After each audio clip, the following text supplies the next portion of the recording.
Vamos começar então que nós demos esse geral, né?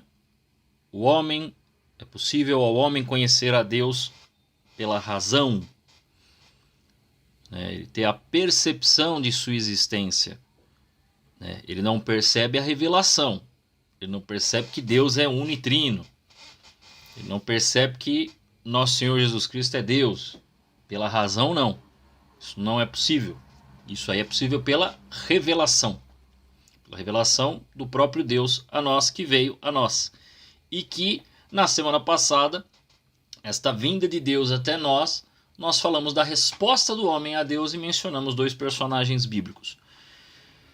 O que nós vamos tratar hoje é uma reflexão e já um entendimento daquilo que, depois de falar um pouco da fé, e faço questão de repetir aquele início de Hebreus capítulo 11, que diz: a fé é o fundamento da esperança, é uma certeza a respeito do que não se vê. Quando nós falamos isso, o catecismo da igreja também diz assim, que quem diz creio, quer dizer, eu tenho essa fé, né, está dizendo o seguinte: eu dou minha adesão àquilo que nós cremos, né? É uma adesão. E às vezes a gente pode fazer a seguinte pergunta: adesão a quem ou ao quê? Porque, como nós explicamos nas semanas anteriores, quando falamos de Sagrada Escritura, nós vimos que a coisa não se fez do nada. Não só Deus veio a nós e falou algo, como aquelas pessoas que permaneceram aqui após a crucificação, morte e ressurreição de Jesus, elas testemunharam essa verdade. Elas ali permaneceram. Deixa eu ver se eu acho aqui um documento que eu vou... Aqui. Elas não só permaneceram naquilo que Jesus tinha dito, como imediatamente passaram a testemunhar. E ao testemunhar, começaram a fundar comunidades. E estas comunidades mantiveram esse testemunho dos apóstolos que estavam dando fé daquilo que Jesus disse. E que, por conta das dúvidas das comunidades, passaram a escrever essa narração daquilo que Jesus havia feito, que nós chamamos de Evangelho. Não só isto, mas também depois se narrou aquilo que os próprios apóstolos fizeram, que é o Ato dos Apóstolos.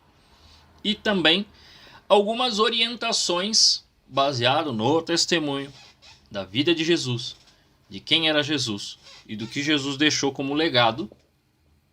Paulo, Pedro, Tiago e João também deram orientações, podemos dizer até assim, catequeses para as comunidades às quais eles estavam próximos, né, que são as cartas, chamadas também de cartas pastorais. Sim. Então, veja, você tem Jesus que veio. Na verdade, a gente poderia até pegar antes, né? Você vê Deus que começa a se revelar aos homens, vem Moisés e liberta o povo de Deus. Depois vem juízes, profetas, reis, outros profetas diante das perseguições e abalos que vai sofrer o povo de Deus com cada uma das... né? Vem um povo e domina, né? Vem os assírios, vem Babilônia, sai Babilônia, vem Grécia, sai Grécia, vem Roma. Então, todo esse período duro, também vieram os profetas também para anunciar e manter a fé desse povo, até que chega o tempo propício, vem Jesus, e aí traz a nova e eterna aliança. Isso se dá uma continuidade, e nesta continuidade ocorre aquilo que mencionei dos apóstolos. dos apóstolos vão surgir os discípulos dos apóstolos, né? Como Inácio de Antioquia, como o Policarpo e outros que não dá para, às vezes não lembro aqui de nome, e que vão dar continuidade a esse testemunho, que é o que a gente vai chamar de pais da igreja. Se você pegar a patrologia, né, os pais da igreja, aqueles que são do fim do período antigo e o início da Idade Média, né, então aí você vai pegar Santo Agostinho também, entre outros. Esses daí são chamados de pais da igreja, porque eles que vão dar os primeiros passos e definir aquilo que nós devemos crer. Como assim? Como assim o que nós devemos crer? Eles, além do testemunho, eles começaram a ter pessoas que discordavam. Quando eu contei da definição do cânon, do índice bíblico, mencionei que quando a igreja começou a se reunir, haviam alguns que eram favoráveis a muitos mais livros e outros que não queriam nenhum, como por exemplo Marcião, né, que tem lá a heresia marcionita, e que defendia que deveria se aceitar apenas o Evangelho de Lucas, umas 2, 3 cartas de Paulo e o resto joga fora. Não serve para nada. E tinha outros que queriam aceitar trocentos livros. Junto disso, já de início, muita gente pensa, né, hoje, a dificuldade das pessoas é em acreditar que Jesus é Deus. Mas a dificuldade no início era acreditar que Jesus era homem. Eles imaginavam, alguns, né, quando ouviam as explicações e as cartas e o evangelho, imaginavam, não, é só uma sombra divina, ou algo como se fosse um boneco de... esses bonecos manipulados, né, como se fosse Deus manipulando um bonequinho que é um ser humano, né, então não é, ou então é só uma capa, não é um ser humano completo. Então assim, várias foram as discussões para entender quem é esse Jesus. Até que, já dos apóstolos, e depois com os concílios, que mencionei também, de 320 e de 380, o concílio de Nicéia e o concílio de Constantinopla, se formulou aquilo que já estava anteriormente definido pelos apóstolos, né? Por isso a gente tem o símbolo dos apóstolos, a gente teve o símbolo niceno-constantinopolitano, que era uma forma organizada, sintetizada daquilo que nós devemos crer. Aquilo que, mediante toda a narração bíblica, aquilo que está contado, explicado, narrado, movido por Jesus, agora fica compactado em 12 expressões. Creio em Deus Pai Todo-Poderoso, depois creio em nosso Senhor Jesus Cristo e creio no Espírito Santo. Quer dizer, poderíamos dividir tudo isso por 3. Porque toda essa parte fica narrando aquilo que o Pai fez, que o Filho fez e que o Espírito Santo fez.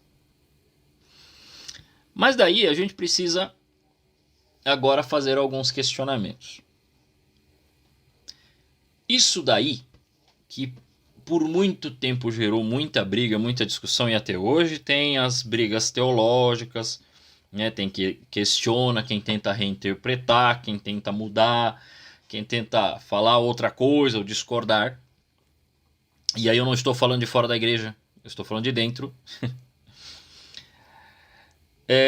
E estas definições são verdades de fé. O que é uma verdade de fé é o que a gente... são essas expressões que nós cremos e devemos crer, porque já se analisou, já se percebeu mediante aquilo que a Sagrada Escritura, né, os fatos que vão consolidando e confirmando, e que a igreja falou, é isso que nós cremos. Quando a igreja vai lá e bate o martelo e fala, é isso aqui não muda, nós cremos assim, não muda, é o que nós chamamos de dogma. Teve um comediante uns tempos atrás, que eu tava vendo uns cursos pela internet, e o cara tava com um curso grátis, eu falei, deixa eu assistir, né? Eu gostava do comediante.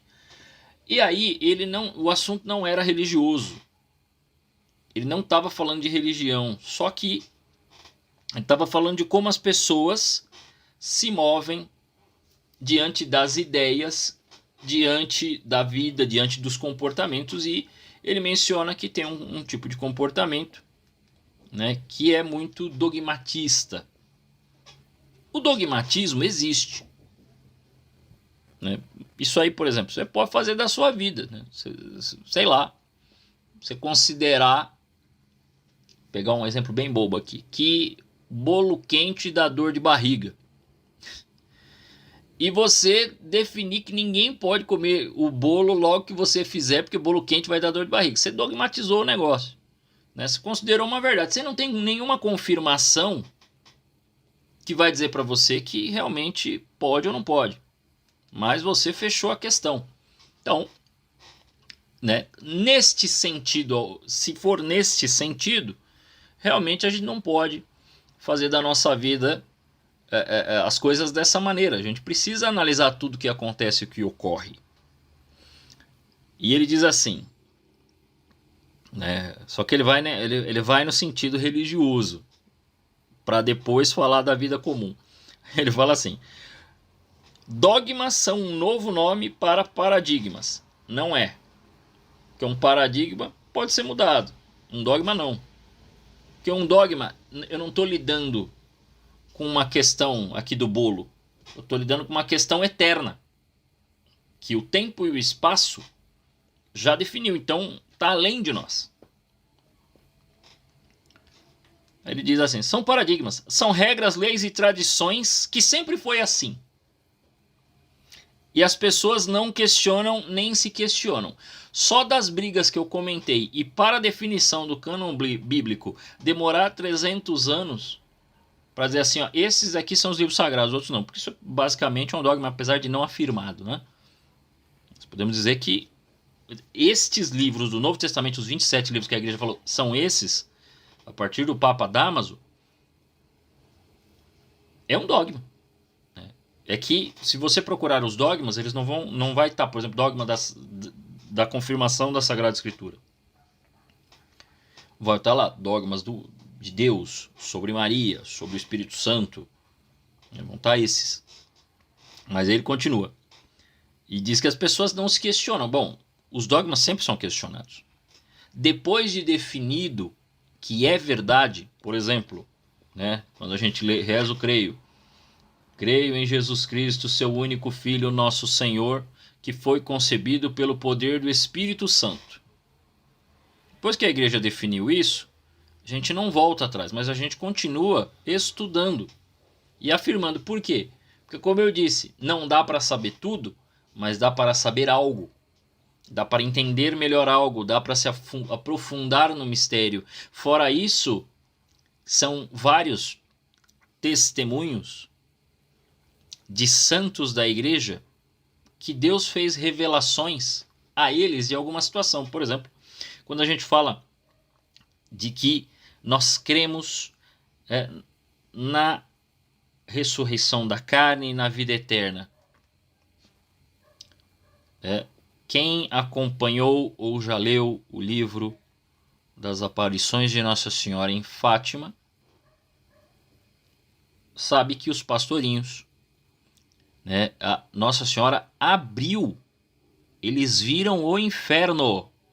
Crianças, Nossa Senhora permitiu que eles vissem o inferno. E eles fazem a descrição de como é. Então, isto, uma revelação privada, eu preciso crer como um dogma? Não. Eu posso, talvez Deus mostrou de um modo simbólico. Você pode fazer o questionamento que você quiser, ou pode simplesmente falar, não precisa. Porque eu já creio aqui. Mas, como a igreja confirmou estas aparições em Fátima como válidas, até porque mais de 75 mil pessoas viram no dia 13 de outubro de 1919 o sol rodar sobre eles na cidade de Fátima. Tava todo mundo molhado, tinha vindo uma chuva tremenda, choveu, tava todo mundo molhado, tava naquele local cheio de barro. Quando olharam, a roupa tava completamente seca e eles estavam vendo o sol girar ao redor deles. Ninguém estava entendendo o que era aquilo. Algumas pessoas chegaram a ver, de uma forma bem grande, José aparecendo e abençoando o povo, com o menino Jesus no colo e Maria do lado. Então, as aparições me ajudam. Os ensinamentos me ajudam, colaboram para que eu me aprofunde. E aí, veja, sempre há questionamento. Então não tem como dizer que é um negócio que as pessoas falam sempre foi assim. Sempre foi assim o quê? Sempre foi discutido. Desde sempre, desde que Jesus estava nesta terra, já houve questionamento sobre ele. E que o próprio Simeão vai dizer que vai ser desse menino. Olha, ele vai ser causa de contradição. Mas se vai ter contradição, vai ter discussão. Vai ser causa de contradição. Então, aí ele fala assim, a irreverência começa quando dá um grande problema. Aí ele fala, peste negra foi o grande questionamento das religiões. Não, não foi o grande questionamento das religiões. Foi um problema histórico que realmente abalou a igreja. Por quê? Porque aí, enquanto tivemos aquela crise, da peste negra, os homens santos, homens e mulheres, tá? Que se davam inteiramente pelo evangelho, via alguma pessoa lá com a peste negra, ia lá cuidar, ia lá dar unção dos enfermos, ia lá fazer, porque no hospital você tinha as freirinhas cuidando, os frades e tudo mais. Morreu tudo. Então, os padres corajosos, os religiosos corajosos, virtuosos, morreu tudo. Ficou só o caco. Então, o início do renascimento para a igreja foi um negócio terrível. Foi essa realidade que o Lutero viu. Então, quando ele viu a igreja, ele já estava ali. Fora que aí tem outras questões teológicas que também o influenciaram, mas isso é um pós-peste negra. Todos requerem um quem disse. Gente, coisa mais... Isso é importante. Coisa mais importante, e eu faço muito isso. Questione. Faça as perguntas para você, vai atrás. Mas como é que a gente faz para ir atrás? Padre Paulo comenta que quando ele era mais jovenzinho, ele achava que Jesus não era Deus. Porque ele via, todo mundo sempre fala, o filho de Deus, o filho de Deus. Ele entendia que era o filho, mas aí tem uma questão que eu vou explicar mais para frente, mas não o filho no filho, de mesma natureza divina, e Deus não se divide, então é um só Deus. Não entendia isso.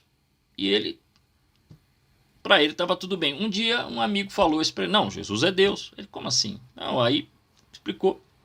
Ele não entendeu muito bem naquele momento, mas imediatamente o que ele fez? Então, se a igreja, com toda essa tradição, com toda essa história, está dizendo que é, então eu creio, e foi aprender para entender o que é que a igreja queria dizer. É isso que ele faz. E é isso que é importante que façamos. Antes de chegar neste momento que eu estou aqui em 2023, eu me lembro aproximadamente 20 anos atrás, um pouco menos de 20 anos atrás, mas por conta de crises que a gente tem às vezes na vida, que aí foram há 20 anos atrás efetivamente, eu coloquei num caderno assim, todas as dúvidas que eu tinha. O que é isso? E o que é isso? E isto, e isto, e isto. E eu falei, eu vou descobrir o que é esse negócio. Eu preciso entender isso aqui, porque eu não entendo. Eu não consigo explicar esse termo para mim. Não é para poder dar aula para os outros. A aula virou um complemento e eu vejo como uma vontade de Deus, uma missão que a gente dá um sim. Mas principalmente eu queria entender Como é que isso funciona? Como é que é esse negócio? E fui atrás. Então, é fazer as perguntas. Não tenham medo de perguntar. Ah, Leandro, mas e se eu fizer uma pergunta que, na verdade, eu posso estar negando algo de fé? Você está aprendendo.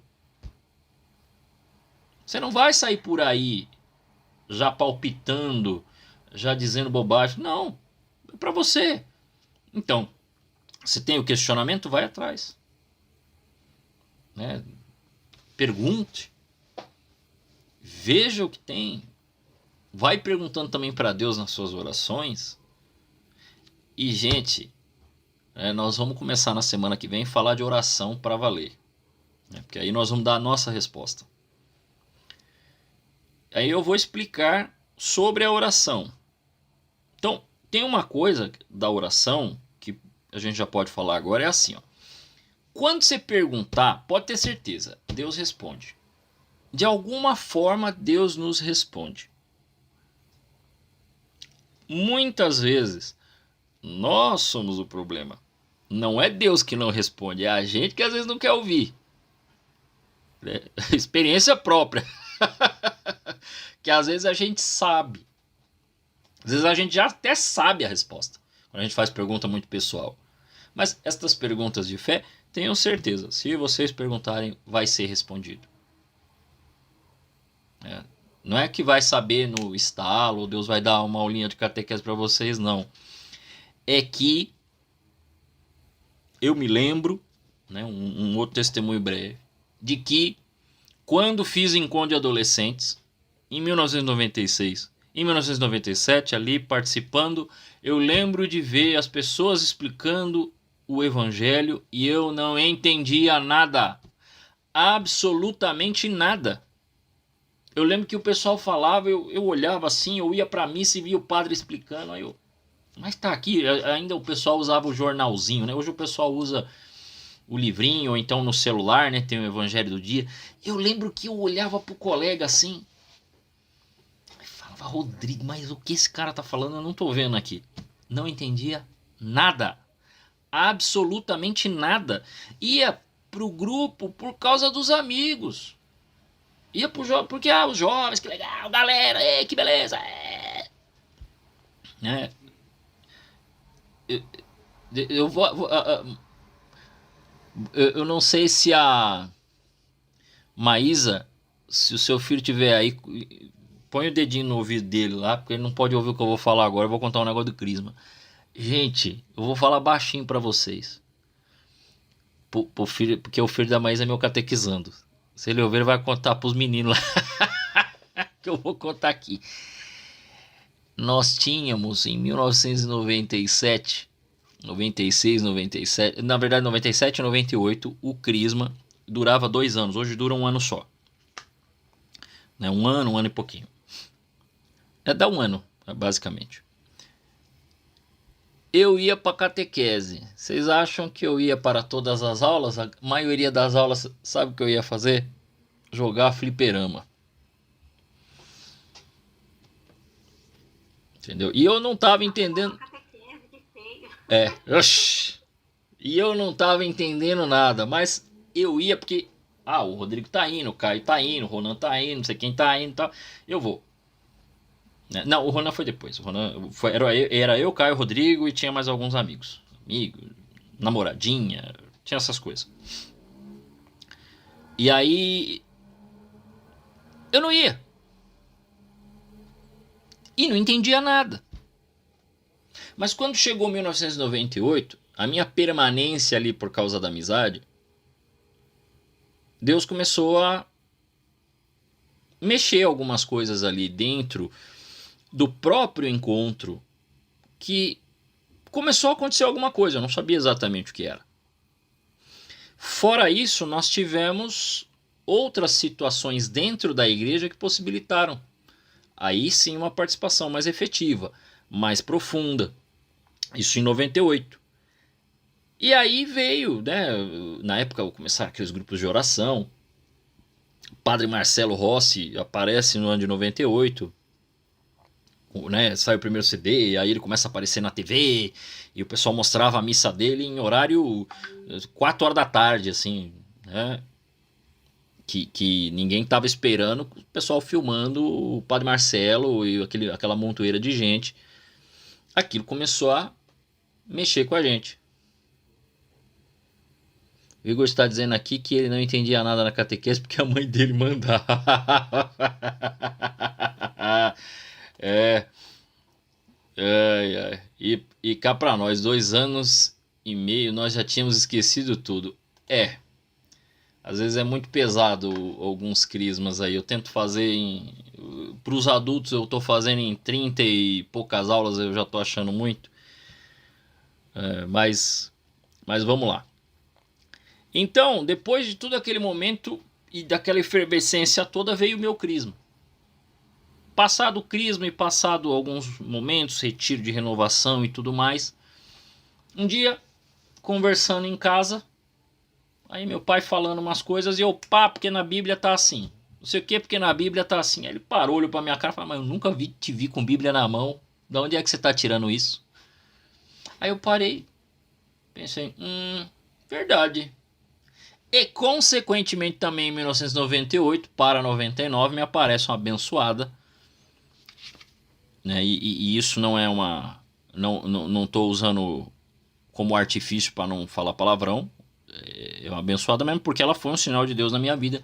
Ela não era católica, mas ela me questionava tudo. E era para mim era terrível porque eu não tinha respostas para dar para ela.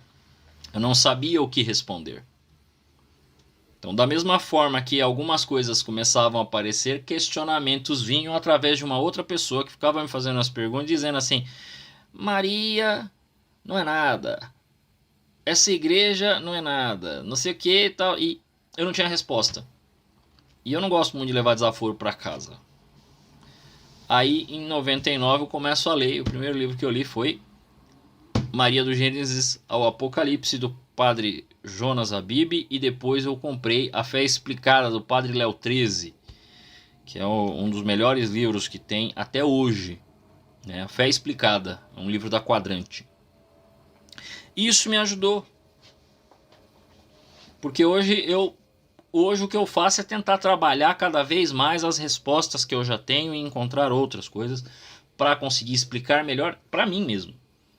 É claro que, se questionado, eu tenho o que responder, como já aconteceu, né? Nós estávamos em casa uma vez, apareceram 2 rapazes que eram testemunhas de Jeová, né? Eles tentaram falar umas coisinhas, aí eu me envolvi na conversa e eles saíram meio de cabecinha baixa. Por quê? Porque não tinham como me responder.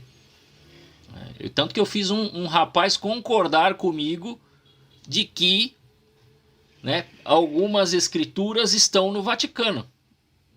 Aí eu falei para ele: como é que você quer, meu irmão, que eu creia em outra coisa, né? Porque eu dou fé da igreja. Sim, eu creio na igreja. E aí vem um outro detalhe, uma coisa importante que vocês precisam saber agora para a gente poder, né, dar a lição de casa. Sim, hoje vai ter lição de casa. Quando nós temos aqui, fisicamente falando, não coisas espirituais, mas quando nós temos a experiência, quer dizer, o Igor respondeu para testemunho de Jeová se ele estava lá na época para ter sido testemunha. A minha avó falou que não podia ser também porque ela não viu a briga.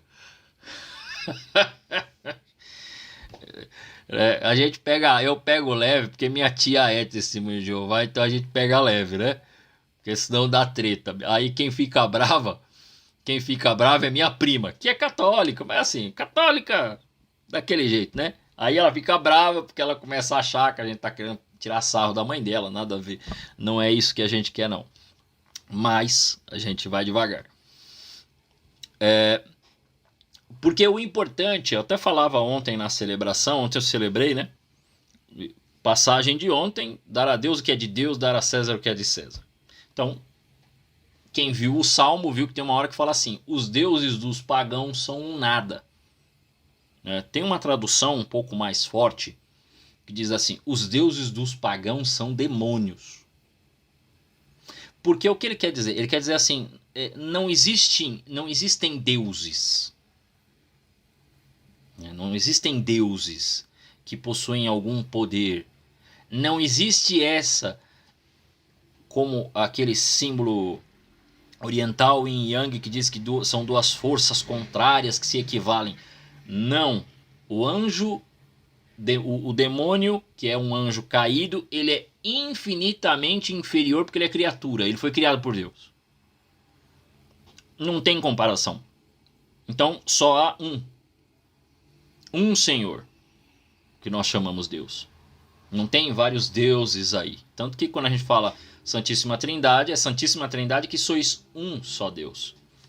Mas vamos voltar aqui pro plano real, né? Ou não, pro plano visível, né? Depois a gente fala do plano invisível, né?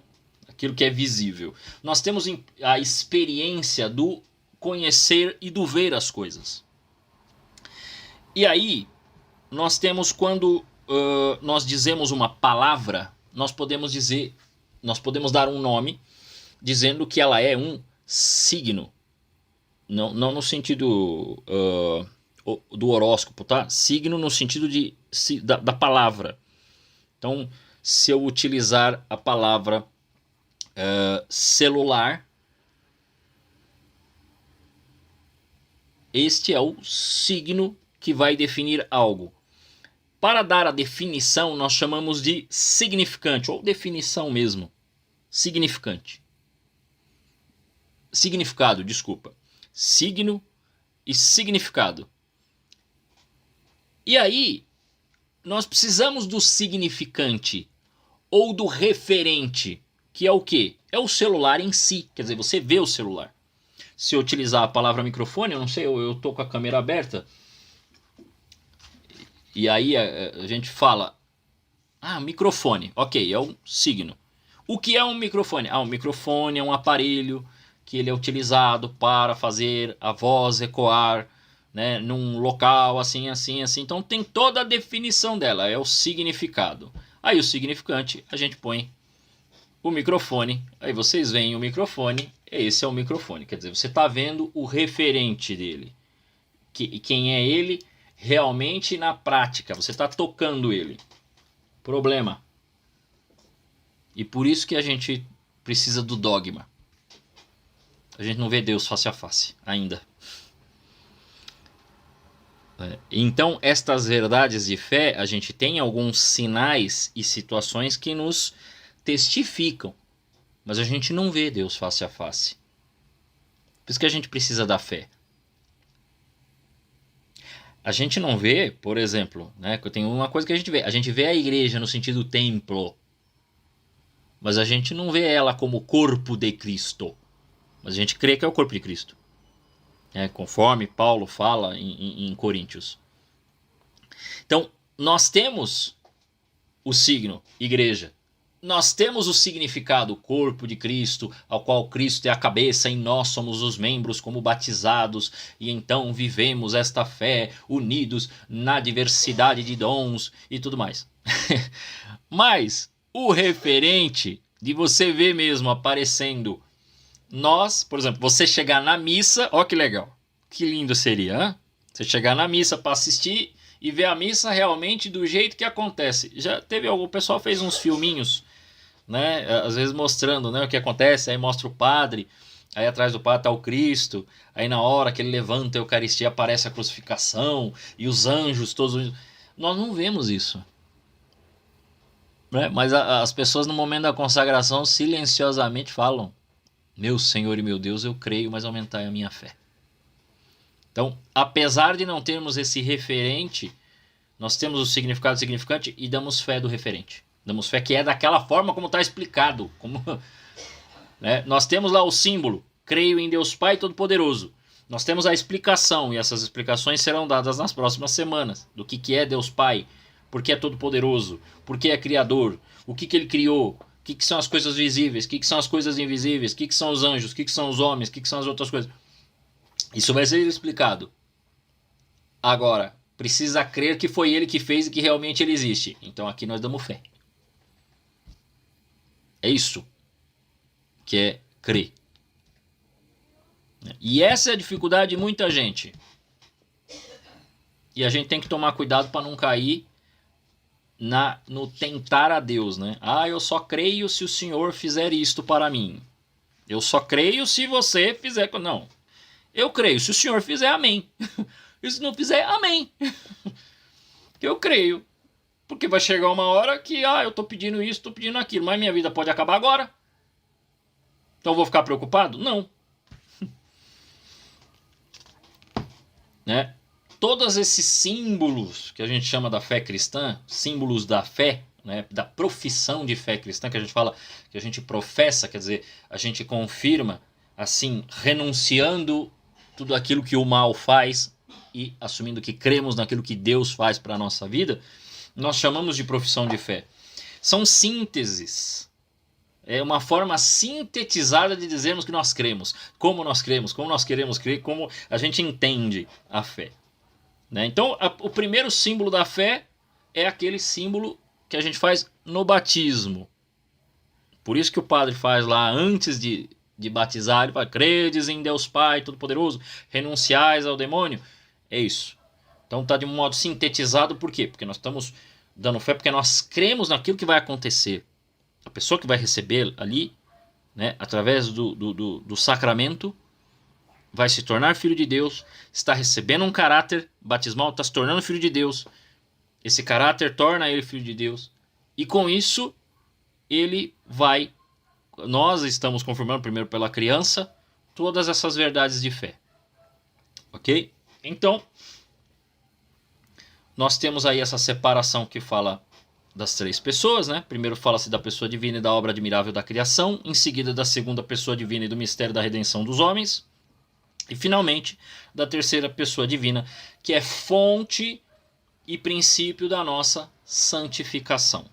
Então, quando começa no creio no Espírito Santo, tudo ali vai falar da forma que os meios aos quais o Espírito Santo nos santifica e nos coloca neste mistério de salvação do Cristo e nos torna filhos de Deus.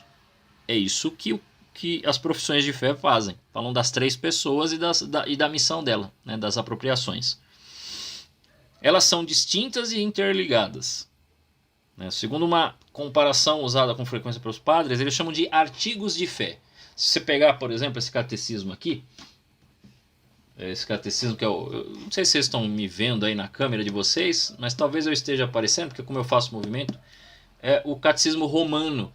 Esse catecismo aqui, se você pega o amarelão, a edição de 1992, ele coloca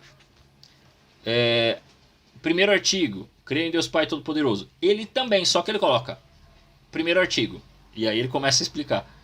Então, eles chamam de artigos de fé, os artigos da fé. Ok? Né? Segundo uma antiga tradição, atestada por Santo Ambrósio, também se costuma chamar de 12 artigos do credo. Tá? Simbolizando com um número o conjunto da fé apostólica. Então, 12 apóstolos, 12 artigos. Eles falam, a igreja tem muito disso. E aí vários símbolos da fé foram feitos. Então, vamos para a lição de casa. Marquem aí o que vocês precisam encontrar. Por que isso vai ser legal? Para vocês verem como é que a igreja fala. Tá? Então, primeiro, vocês procurem o básico. Símbolo dos apóstolos, ou creio. Anotem aí. Símbolo dos apóstolos ou o creio. Os dois vão caber. O segundo, símbolo niceno-constantinopolitano. Símbolo niceno-constantinopolitano. Esse a gente já fez em missa. Às vezes na missa o padre puxa, né, às vezes eles passam um papelzinho para o pessoal poder fazer, ou quando se usa o folheto, eles falam, olha, vamos rezar esta oração.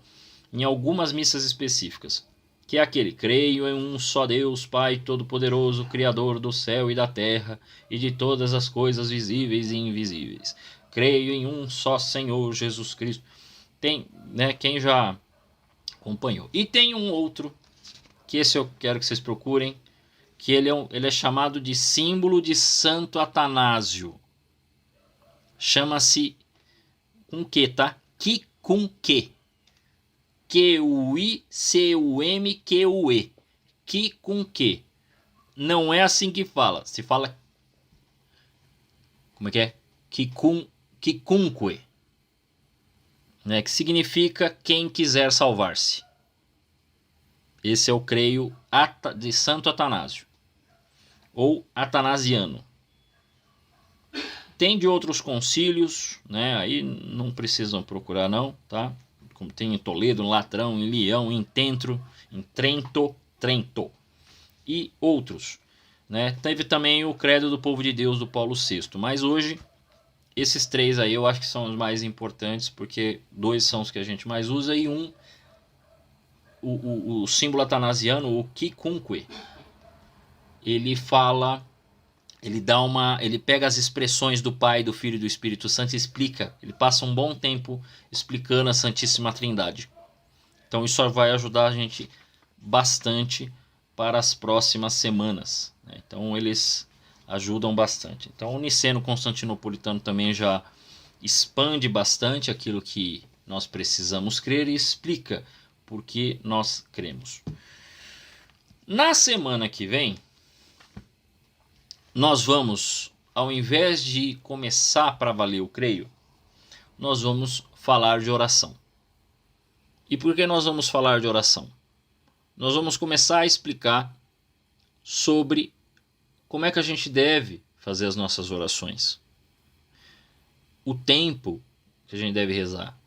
Nós fizemos aqui, né, o Alexio Divina, e é importante que a gente detalhe um pouco mais sobre a oração vocal, a oração mental e meditação. Em alguns eles separam, em outros eles colocam junto.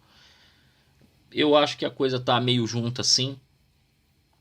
E eu vou dar alguns toques sobre outras orações para onde a coisa avança, né? Mas elas avançam porque a alma do fiel vai se tornando mais disposta, né? Mais entregue a Deus, e aí ela vai avançando na fé. Então isso é um crescimento, e aí até para vocês verem como também a gente vai tratar da vida espiritual. Então, quer dizer, nós vamos falar da caminhada que tem também, né? Vocês veem que a igreja trata muito esse negócio. Número 7, número 3, número 12. Muito. Vocês vão ver isso na Sagrada Escritura em muitos momentos, né? Então, por exemplo, 7 é sempre número da perfeição na Sagrada Escritura. E 6 do imperfeito. Aí a pessoa fala, então por isso 666. É por isso também Jesus fala para perdoar 70 vezes 7. Né? Então você precisa ter um perdão que se entrega perfeitamente e se doa totalmente pelo outro. 12 apóstolos, 12 tribos de Israel, 40 dias no deserto Jesus ficou, 40 anos no deserto o povo de Deus ficou. Então você tem esses números, né? Então aí nós vamos falar um pouco de como a igreja nos últimos séculos, isso depois dos carmelitas, aí um pouco antes Tomás de Aquino, o próprio Agostinho, foram percebendo, e isso ficou depois ajustado e conseguiram explicar para nós um pouco da vida espiritual alguns padres dominicanos que pegaram a teologia dos carmelitas e juntaram com a teologia de Tomás de Aquino e explicam como é que é a vida espiritual. Então nós vamos trazer um pouco disso, né? Com vocês, que eu já sei que vocês já têm vida na missa, não estão chegando agora para ser crismado, aí tá caindo de paraquedas, eu vou aprofundar um pouco mais. Então eu vou explicar com um pouco mais de detalhes. E também, para completar, vamos dar uma explicada no Pai Nosso e na Ave Maria. Vamos explicar, afinal de contas, o que dizem as palavras do Pai Nosso? O que a gente diz quando está rezando o Pai Nosso? Então, com isso, a gente vai aprofundar essas questões da vida espiritual. Nós vamos entender melhor o que a gente está falando quando fazemos as orações. Nós vamos entender o que é a oração vocal, qual é a melhor hora, quando rezar, como rezar, de que forma rezar, né? A gente deve fazer as orações já ensinadas pela igreja ou devemos fazer orações inspiradas, né? Qual que tem que fazer? Então, tudo isso aí a gente vai trabalhar nas próximas semanas. Eu acho que pelo menos em 2, acho que não mais que 2 ou 3 semanas a gente explica essa questão da vida espiritual, das orações, da oração vocal, da oração mental. A gente explica um pouco sobre outras orações que são mais avançadas mesmo, né? Porque tem uma que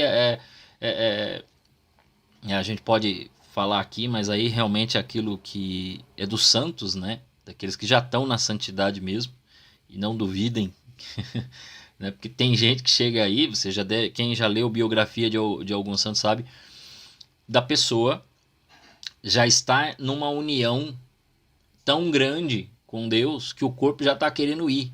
Aí a pessoa entra num êxtase e o corpo sai do chão. Né? Então tem isso, né? As uniões aí, Santa Teresa chamava de arrombamento, né? Mas a pessoa levita, só para vocês entenderem assim um pouco o que acontece.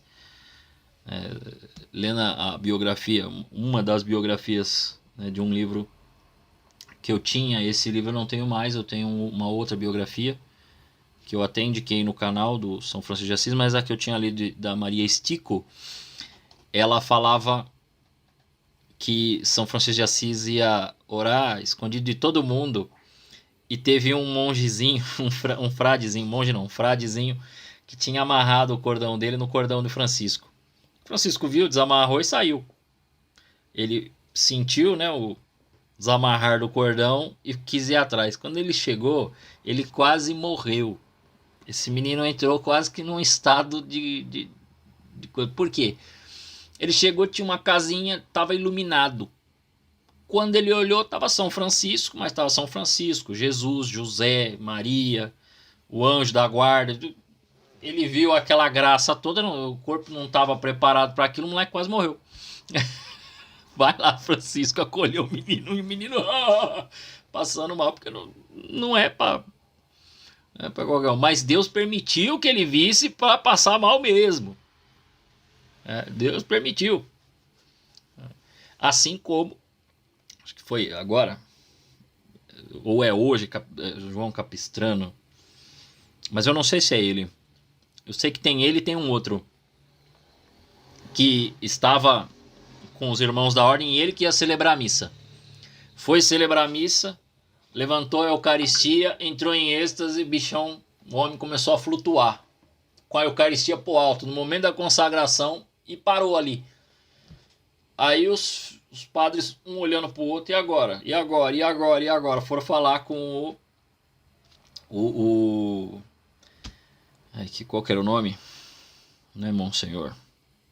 Mas era o que não é o bispo, mas é aquele que coordena a ordem, que é o coordenador. E tem uma coisa que Deus acompanha e o Espírito Santo vai junto, que ele, né, entende quando há uma autoridade, se respeita a autoridade, se respeita a hierarquia. Aí foram lá, chamaram, nós vamos ficar sem almoçar, porque o homem entrou em êxtase lá, ninguém sabe como é que acorda ele tá lá com a Eucaristia levantada. Chamaram ele e falou, fulano, eu não lembro agora se era o João Capistrano, né? Fulano. Aí ele, oi. Tava lá, aí acordou. Ou seja, o próprio Espírito Santo ajudou a continuidade da missa, porque o homem ia embora, né? Vai saber quanto tempo ia demorar. Mas isso aí é legal ver para a gente entender que assim, a nossa oração ainda é pequenininha, ainda é rasteira. E se as pessoas que chegam nesse ponto é porque eles amam muito, verdadeiramente amam muito a Deus, consequentemente acabam amando muito o próximo. Então o que nós queremos é chegar lá, Aí, para chegar lá, a gente precisa falar do beabá.